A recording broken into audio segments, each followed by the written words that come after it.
कहानी की शुरुआत पेरिस में होती है, जहां हम रेमी को एक बूढ़ी औरत के घर में देखते हैं और रेमी एक चूहा है और वो बूढ़ी औरत इस बात से अनजान रहती है कि उसके घर के एटिक में बहुत सारे चूहे रहते हैं और उन चूहों ने वहाँ चूहों की कॉलोनी बना रखी है। और रेमी की सूंघने की सहन शक्ति बहुत स्ट्रॉन्ग है। वो कभी भी सड़ा गला खाना नहीं खाता और वो हर वक्त फ्रेश खाने को ही चुनता है। और वो इस बात से बहुत नाराज रहता है कि दूसरे चूहे हर वक्त डस्टबिन से कचरे से खाना चुनकर खाते हैं। जहाँ ये बूढ़ी औरत के घर पे रहते हैं, वो बूढ़ी औरत टेलीविजन पे पेरिस के मशहूर शेफ का प्रोग्राम देखती है और उस प्रोग्राम का नाम गुस्ताव है। और रेमी गुस्ताव प्रोग्राम का बहुत बड़ा फैन रहता है। रेमी का भी ड्रीम होता है कि फ्यूचर में वो भी बहुत बड़ा शेफ बनेगा। ऐसे ही रेमी प्रोग्राम देख रहा होता है। उस बूढ़ी औरत की नजर रेमी पर जाती है और उस बूढ़ी औरत को मालूम पड़ जाता है कि उसके घर में एक चूहा है और वो रेमी पे फायरिंग कर देती है और गलती से वो एटिक पे फायरिंग कर देती है, जहाँ सारे चूहे कॉलोनी बना के रह रहे हैं। तभी सारे के सारे चूहे नीचे गिर जाते हैं और ये देखकर वो घबरा जाती है और वो उनपे फायरिंग करने लगती है। सारे चूहे अपनी जान बचा के वहाँ से भागने लगते हैं। तभी रेमी को गुस्ताव की रेसिपी बुक दिख जाती है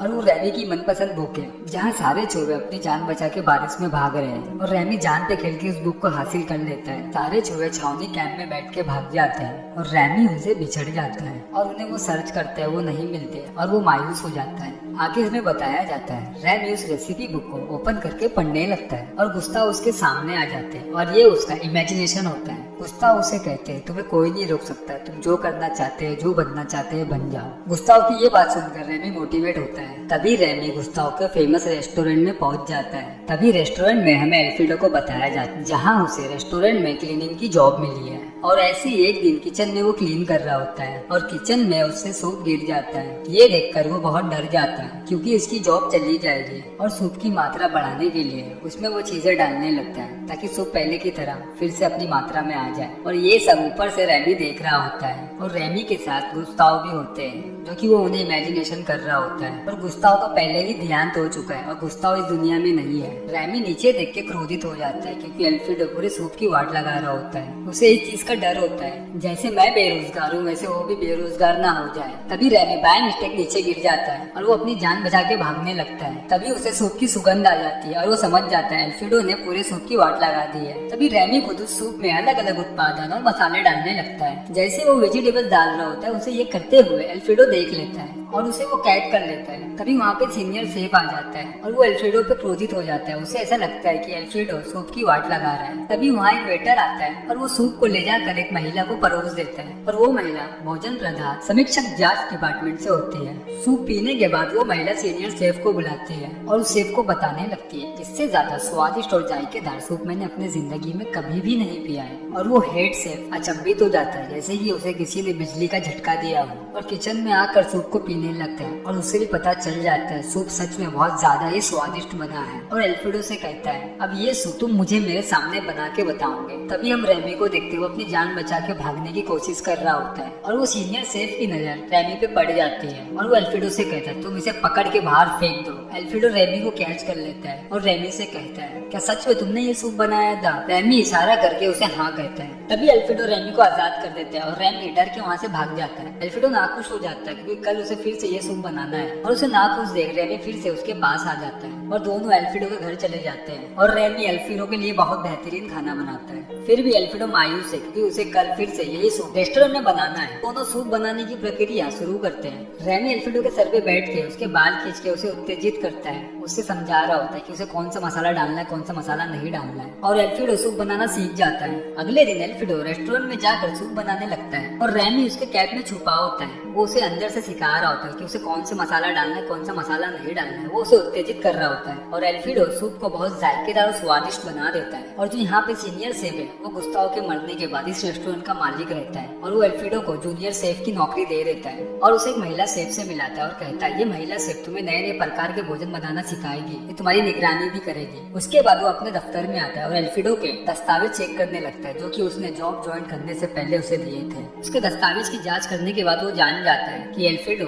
गुस्ताव का ही बेटा है और ये रेस्टोरेंट गुस्ताव का ही हुआ करता था और वो फिर से एल्फ्रेडो को नई डिश बनाने बोलता है और रेमी एल्फ्रेडो के कैप में छुपा होता है और वो रेमी की मदद से बहुत बेहतरीन और शानदार डिश बना देता है और वो डिश भी ग्राहकों को पसंद आ जाती है। ऐसे ही किसी दिन रेमी के बड़े भाई से मुलाकात हो जाती है और वो उसे अपने परिवार में लेके चला जाता है और वहाँ पे रेमी की उसके दोस्तों से भी मुलाकात हो जाती है और वो बहुत खुश हो जाता है और वहाँ पे रेमी एल्फ्रेडो के बारे में भी बताने लगता है। तभी रेमी के पिता रेमी से कहते हैं तुम्हें इंसानों से दूर रहना चाहिए, वो हमेशा चूहों के दुश्मन होते हैं, वो उन्हें मारना चाहते हैं। रेमी अपने पिता की बातों पे यकीन नहीं करता क्योंकि वो एल्फ्रेडो को अपना सच्चा दोस्त मानता है। आगे में एल्फ्रेडो को देखते उसे वो महिला शेफ से प्यार हो गया है। अब वो रेमी को पहले की तरह टाइम नहीं देता, इस बात से रेमी नाराज हो जाता है। एल्फ्रेडो अपना पूरा टाइम उस महिला शेफ को दे रहा है और इस बात से रेमी बहुत हर्ट हो जाता है। उसे उसके पिता की बातें याद आने लगती है कि इंसान कभी भी चूहों के दोस्त नहीं हो सकते। उसे रियलाइज हो जाता है उसके पिता ने सच कहा था और रेमी ठान लेता है वो किचन में जाकर उसके परिवार के लिए खाना लेकर जाएगा।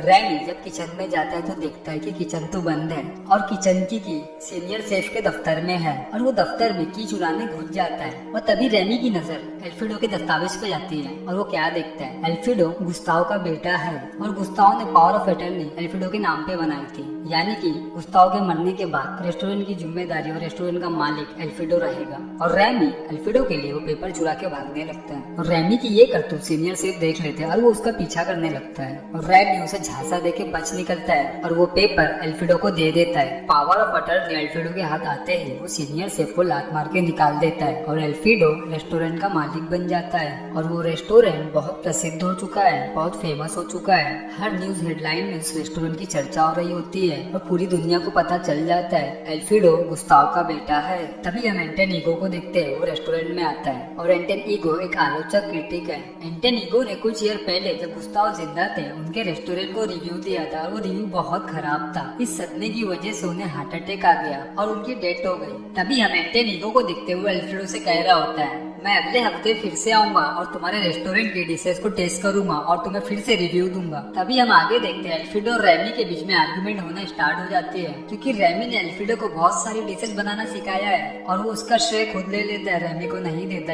इस बात से रेमी एल्फ्रेडो से बहुत चिड़चिड़ा हो जाता है। इसलिए रात में रेमी अपने चूहों की टोली के साथ किचन में हल्ला बोल देता है। तभी हम एल्फ्रेडो को देखते हैं, उसके दिल में रेमी के प्रति भावना जागती है, उसे एहसास होता है कि उसने रेमी के साथ गलत किया है। तभी एल्फ्रेडो किचन में जाता है तो देखता है रेमी के दोस्तों ने किचन में धावा बोला है और ये देख के वो आग बबूला हो जाता है और गुस्से में रेमी के साथ सबको बाहर निकाल देता है। अगले दिन हम एंटन ईगो को रेस्टोरेंट में देखते हैं और वेटर से कह रहा होता है मेरे लिए ऐसी डिश बना के लेकर आओ जो कि अब तक किसी ने नहीं खाई होगी। लेकिन एल्फ्रेडो नई डिश बना ही नहीं सकता है, वो बस उतना ही बना सकता है जितना उसे रेमी ने सिखाया है। एल्फ्रेडो डर जाता है। तभी रेमी के मन में एल्फ्रेडो के प्रति भावना जागती है और वो पुरानी बातों को भुला के तय करता है कि मुझे फिर से एल्फ्रेडो की मदद करनी है। तभी स्टाफ के मेंबर उसे किचन में आते हुए पकड़ लेते हैं और वो रेमी को मारने दौड़ते हैं। तभी एल्फ्रेडो आके उसे बचा लेता है और एल्फ्रेडो रेमी के बारे में उन्हें सारी सच्चाई बता देता है कि रेमी ने ही उसे सारी डिश बनानी सिखाई है और असली शेफ रेमी है ना कि वो है। और इस बात से सारा स्टाफ उससे नाराज हो जाता है। सब उसे ये कहते तुमने हमारे साथ विश्वासघात किया है। और वो महिला शेफ जो एल्फ्रेडो की गर्लफ्रेंड है वो भी गुस्से में चली जाती है और कुछ समय बाद वो फिर से रिटर्न आ जाती है क्योंकि उसे एल्फ्रेडो के पिता गुस्ताव की बातें याद आती है और गुस्ताव हमेशा कहा करते थे एनीबडी कैन कुक, तो अब उसकी मदद करना चाहती है। और रेमी भी हेल्प के लिए अपने चूहों की सेना को बुला लेता है और सारे चूहे खुद को साफ सुथरा कर लेते हैं और रेमी उन्हें समझा रहा था कि उन्हें क्या क्या करना है और सारे एकजुट होकर डिश बनाने की तैयारी करने लगते हैं। तभी वहाँ पर स्वास्थ्य निरीक्षण अधिकारी आ जाता है, यानी हेल्थ इंस्पेक्टर आ जाता है और वो उतने सारे चूहों को देख के डर जाता है और वो शिकायत करने भागने लगता है। तभी रेमी की सेना उस पर आक्रमण करके उसे रोक लेती है। तभी हम रेमी को देखते हैं, उसने डिश बनाना स्टार्ट कर दिया है क्योंकि उसे एंटन के लिए बहुत स्पेशल डिश बनानी है और वो डिश का नाम रेटाटोई है जो कि पेरिस में किसानों की प्रसिद्ध डिश है। और डिश बन के तैयार हो जाती है। जब एंटन ईगो उस डिश को चखता है तो वो फ्लैशबैक में चला जाता है, उसे अपना बचपन याद आता है जहाँ उसे उसकी माँ ने ये डिश खिलाई थी और उसका टेस्ट उसे अभी भी याद है। उसके बाद से कभी भी उसने ये डिश नहीं खाई है और वो डिश खाने के बाद मानो मंत्र मुक्त हो जाता है और वो एल्फ्रेडो से कहता है जिसने भी ये बनाया है मैं उससे मिलना चाहता हूँ। तभी एल्फ्रेडो और उसकी गर्लफ्रेंड कहते हैं जब सारे लोग चले जाएंगे तब आप उससे मिल सकते हो। रेस्टोरेंट खाली होने के बाद वो लोग रेमी को पेश करते हैं। एल्फ्रेडो कहता है यही है वो शेफ जिसने ये डिश बनाई है। एंटन ईगो को कोई फर्क नहीं पड़ता कि रेमी एक चूहा है क्योंकि उसकी माँ के हाथों के बाद उसने ये डिश कभी नहीं खाई थी नेक्स्ट डे न्यूज़पेपर में उसका रिव्यू आता है। वो उनके रेस्टोरेंट को बहुत अच्छे रिव्यू देता है। एंटेनिगो अपने इंटरव्यू में एक लाइन मेंशन करता है और वो कहता है गुस्ताव हमेशा कहा करते थे एनीवन कैन कुक, और ये बात उतनी ही सच्ची है। कल गुस्ताव के रेस्टोरेंट में जिस शेफ ने मेरे लिए खाना बनाया वो फ्रांस का सबसे बेहतरीन और लाजवाब कुक है। और वो अपने इंटरव्यू में ये नहीं बताते कि रेमी एक चूहा है। आगे हम हेल्थ इंस्पेक्टर को देखते हैं जिसने गुस्ताव के रेस्टोरेंट को बंद कर दिया क्योंकि उसने किचन में बहुत सारे चूहों को देखा था। और साथ साथ एंटेनिगो की जॉब भी चली जाती है क्योंकि उसने रेमी की कुकिंग पे रिव्यू दिया था। लेकिन वो सब इतनी जल्दी हिम्मत नहीं हारते। एल्फ्रेडो और वो महिला शेफ जो एल्फ्रेडो की गर्लफ्रेंड है और साथ में रेमी, ये तीनों मिलके फिर से एक नया रेस्टोरेंट ओपन करते हैं क्योंकि गुस्ताव की जो इज्जत है वो उसे बरकरार रख सके। और उस नए रेस्टोरेंट को ओपन करने का जो भी खर्चा है, जो भी इन्वेस्टमेंट है, वो एंटेनिगो करता है। और वो अधिकतर इनके रेस्टोरेंट में आके खाना भी खाता है। और उस रेस्टोरेंट का नाम है ला रेटाटोई। और रेमी की फैमिली और उसके दोस्त यानी रेमी की सेना वो सब किचन के एटिक में रहते हैं। उन्हें भी एक नया घर मिल चुका है। इसी के साथ यहाँ पे कहानी खत्म होती है। आशा करता हूँ आपको कहानी पसंद आई हो।